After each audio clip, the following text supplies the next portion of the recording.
Hey everyone, it's David with Neo 7 CNC, and today I'm hopping back on the ComMarker Omni 1 5-watt UV laser because I want to show you some good results that I got in not only golf balls but also glass.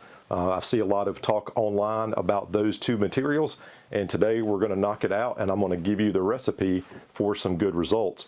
I also want to go back and touch on something that was mentioned in the comments from the first video, and that is doing 2.5D engraving on wood.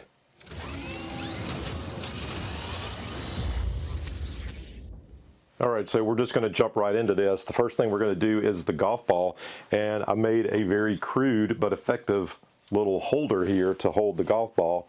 Also works with ping pong balls, and you can also leave a mark on those as well. But we're going to do golf balls right now, and I've got my phone. I'm going to use it as a close-up camera so I can kind of include some of those shots in the B-roll. But I'm going to go ahead and start the machine. And I've seen this mentioned on a lot of the forums online, some of the Facebook groups. You may not be able to see that in the shot, but this light right here, that is a button that is illuminated, and right now it's kind of flashing kind of a blue color, and it's going to do that for about a minute, minute and a half, something like that, until the machine is ready, and then that light will go solid. That button needs to be pressed in or nothing's going to happen up here. The regular power switch is actually down here on the bottom, but while I'm talking, we'll let that boot up or warm up as it needs to. So I've already got the job pulled up in Lightburn. I'll actually have the settings on the screen right now so you can see those. And I came up with a very, I kind of like it actually, but it's a palm tree looking thing, palmetto tree looking thing. And it's just a very basic logo, but I think it looks kind of good if I do say so myself. And I just kind of whipped this up, and I'm just using it as an example, but we're going to brand that onto the golf ball, and I want you to see just how good that looks. So the light's not blinking anymore, so it's ready. Now I'm going to use the two laser pointers that are converging at the focal distance that the machine needs. I'm just going to eyeball that. So right now I have 2 dots on the golf ball. So right now I have the 2 dots on the golf ball. I'm going to use the laser pointers that are converging at the focal distance, or the proper focal distance. So right now I think I need to go higher. Yep. That looks pretty good. And so now I just have 1 dot on there. So in Lightburn, everything's ready to go. I do need to hit frame because I want to see where the image is going to land, and I'm going to use my target locator right here. Looks like I need to bring it forward, and actually I need to put the ball in an orientation that makes sense. They put so much stuff on the ball, it's like, where is the best place to put it? We're gonna say that that's good. And I'm kind of looking down through the top of this, and we're gonna get it close. I think that'll work for this test. And I'm gonna put on my glasses because that's important. And I'm going to hit the go button. Kind of hard to see the laser pointer with the glasses on. Don't I look stylish? So this is actually doing 2 passes, and it's doing a 90-degree offset to the angle. Pretty quick little job, I would say. It's about to wrap up.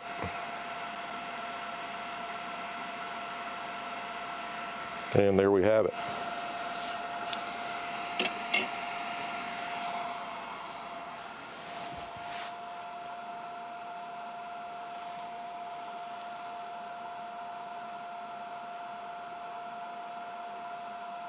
I'll have a better picture, but that says Palmetto Lakes. This would be an awesome way to put your initials or somebody's name on there. I was trying to figure out how to put, if found, please donate to, and have a person's name or a QR code or something like that. I think that would be hilarious. just kind of trolling your golf buddies or something like that. But that just turns out so good. It's kind of a gray, kind of a dark slate mark, and it looks like it's just part of the ball. Turns out great. All right, so the next victim is going to be this glass vase, and I'm going to put kind of a logo on here. I was trying to think of something cool or something that would make sense. We're just going to go with it. This is interesting. This is tapered, so we've got to make sure that this is dead flat, perpendicular to the beam of the laser, because especially on glass, any waviness in the glass, which is almost unavoidable unless you're using like those Christmas ornament blanks or slides or something like that, it's almost inevitable to have some waviness. And this is not too bad, actually. I did do this jar, and I could see a slight bit of fading where there's kind of like a bump in the glass. Still very readable, looks great. But with the material, this focus is very crucial for this. And to that point, how do you focus on glass? The way I do it, and it seems to work for me, is I use like a Post-it note or something, and I focus on the Post-it note, and then I run the job, obviously with the Post-it note out of the way. Back to, since this is tapered, we're going to have to level this. And so I have a trick little level that I got, and I'll have a link to that down below if you want one of those. They're not very expensive. And I'm going to make sure that this is flat, at least as flat as the bed is on the laser, to make sure that the job has as much chance for success as possible. Another interesting thing about the Post-it notes, and I kind of discovered this one time when I was like, how do I get the right size stack in something to get rid of the angle?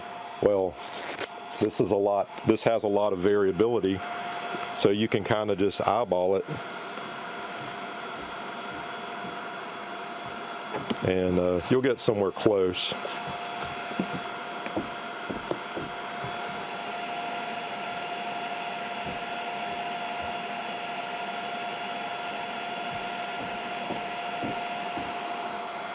All right,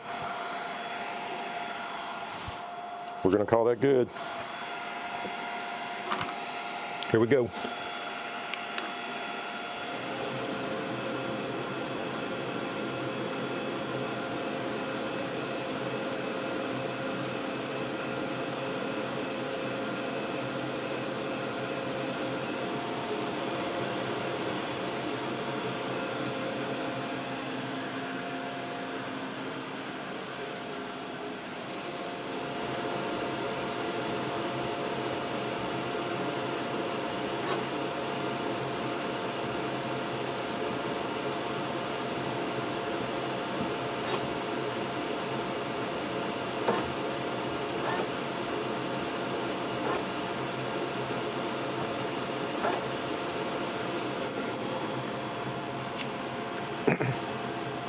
You may have not understood what I was doing there. So as the machine was running, I could see that it was slightly frosting the glass at the bottom part of the image, and then it was hissing at the top part of the image, and that's just telling me that my focus was off. So as long as you don't move the object, you can bump your focus up and down. That's an advantage of having electronic, at least electronic drivable focus, where you've got the buttons that you can push the focus out or in. And so I was moving the focus, just tapping the buttons until I could hear the laser doing more work, the hiss, seeing the sparks. And so as soon as I got it to where it was consistently giving me that sound, I left it alone. And that way I know that it's actually doing the work. This job is going to do 4 passes. So even though the half of that first pass was me trying to figure out where the correct focus was, I found it. And so as it goes through the passes, it should actually clean up. So we'll see here in a minute.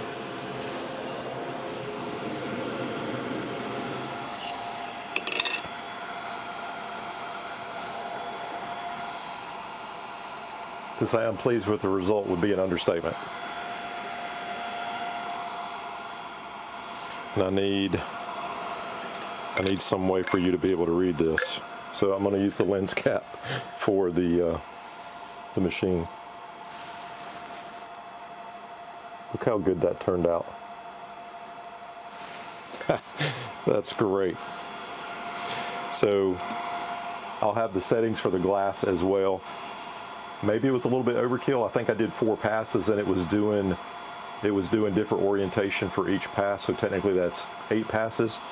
So it would do a horizontal, vertical, and so on. So let's talk about the 2.5D engraving now. All right, so I'm going to talk about wood in kind of the order that I went through. I just took this piece of 2x4, this kind of beat up piece of 2x4 that looks like I've used it for a backstop for drilling operations, and the result was extremely unexpected, and it was because of the way that I had the job set up. I didn't have it bidirectional scanning, I only had it going one way, and the interval was such that it was a little bit fatter than normal, so it was not putting lines on top of each other. It was like a line and then it would skip. It would probably skip a line and then do another line. But at a laser level, at the focus level, that is a very, very small line. And so this piece of pine is specifically in this orientation, so the laser was scanning with the wood grain. And I'll try to do a close-up picture of this, but it's just not going to do it justice. I don't know if you can tell in the shot, but as I rotate the part, it's almost like one of those images where you can see 2 images depending on the angle that you're looking at. When I looked at this with a loop, it's just vertical lines. And then the fatter lines, the lighter lines that you see in this particular shot, that's the thicker wood grain or the growth rings of the tree. But in between that, they're like fins. It's kind of cool.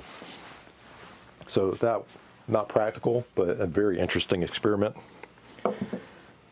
From there, I probably went to these tree rounds.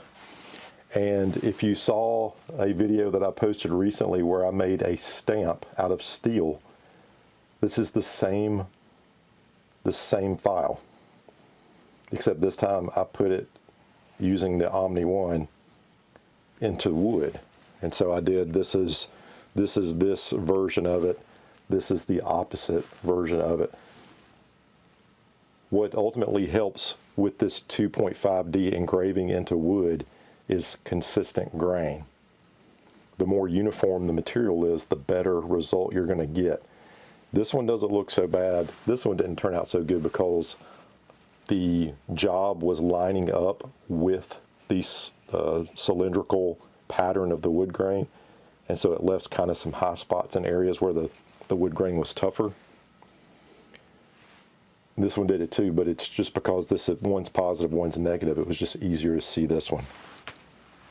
Again, it's not burning the wood. There's no char on this. That still kind of messes with my mind. I tried it in some fantastic quality birch plywood. Yeah, sorry. This is like an offcut from a friend, and it's just, anyway, it's just so nice. But I ended up, unfortunately, landing on the glue layer, so it doesn't look so great. He looks like he's got a dirty face. If the layers were thicker, the wood grain is so consistent that this would have been really, really good. But anyway, it was worth a try. So with that same idea, I was like, okay, here's a piece of maple. This happens to be a piece of maple trim that a friend had given me who had a bunch of scraps left over after they trimmed out their house. And it did pretty good. You can see the depth and the detail in it. Something was going on over here. This feels like a difference in the wood over on this side. This side turned out great. This was the wolf image, and I don't know that you can even make that out. Maybe if I tilt it, you can kind of see it with the lines over on this side. This is the snout, the ears. Not really, if you saw that from the coin that I did this in, it needed more depth. It's not a function of the machine at all. It's a function of the job that I did. but still turned out kind of cool. This is, I don't know what material this is. I don't know if this is kind of like dark cherry or if this is something else. I'm not a woodworker, so give me some grace. But I tried the same image. There we go. I tried the same image, and it turned out better because this wood grain is more consistent. And then I did this little cross real quick. You might be able to hear this in the mic. And the reason it's like that, let me get a piece of paper. I was trying to see how deep, because you think about CNC machines. Again, my whole channel started with CNC machines, and you can't cut square holes with our CNC machine because it's using a round bit. Lasers don't care. And so I was trying to see how sharp a corner I could get. And so I used this cross as an example. And so if I take this piece of paper and I stick it down in this slot that the laser created, it goes in, that's like 4 millimeters. And I wasn't really going to cut a hole clean through this, but I got to thinking, I'm like, what could you do with that? So if you lasered the job down, and depending on the material, let's say you went half thickness on this. So you went, that's probably easily 10 millimeters, if not a little bit more. Almost a ½ inch, 3/8 probably. What if you filled that with epoxy and like vacuumed out the air bubbles so that this is now solid, and then you cut off the back of it. So now you have rings of this image with epoxy in between, so it's clear wood, clear wood. It would look kind of cool. You could do that with a lot of different things, but how deep that laser went in that material, and again, not burning it, sharp corners. It gives you a lot of flexibility, a lot of things to play with. All right, so I got a question today on YouTube, and I was actually in the process of working on a second video, which you're probably watching right now. And the question was, do you get the full 150 by 150 from the ComMarker Omni 1? And so I've got the ruler right here, and I've got the very start of the ruler on the first line, and then the very last line is right on 150, 150 millimeters. And so all I did was just did a test job. So I started with a 150 by 150 millimeter square, and then I had it offset in 5 millimeters each time until I got down to the center, which is basically 10 millimeters. And I am seeing the full width, 150 by 150, so no issues there, just so you know. And I know it's hard to see. You can barely see the lines in the shot of the square that I've put on here. I didn't have a big enough piece of laser paper to make this easy, of course, so I just had to use a piece of cardboard. But what I am noticing is about somewhere in this area, so this is the center of the innermost square, somewhere kind of in the mid spot, I start to see curvature of the lines going out. It's subtle. I haven't noticed it on any of the jobs that I've done, but I am noticing it in this full job cardboard, and maybe some of the shots that I took with my phone, they might show that a little bit better. I can see it in the glare if I'm looking at a steep angle. I don't know.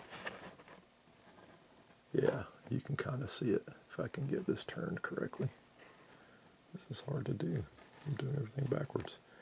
But I think you can just barely make out the slight curvature to the outermost lines. I'm sure that's an apparition from the lens, but I did want to make you aware of it.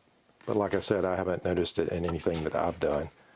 But yeah, so anyway, you do get the 150 by 150. So thanks for that question, and I'm happy to answer it for you.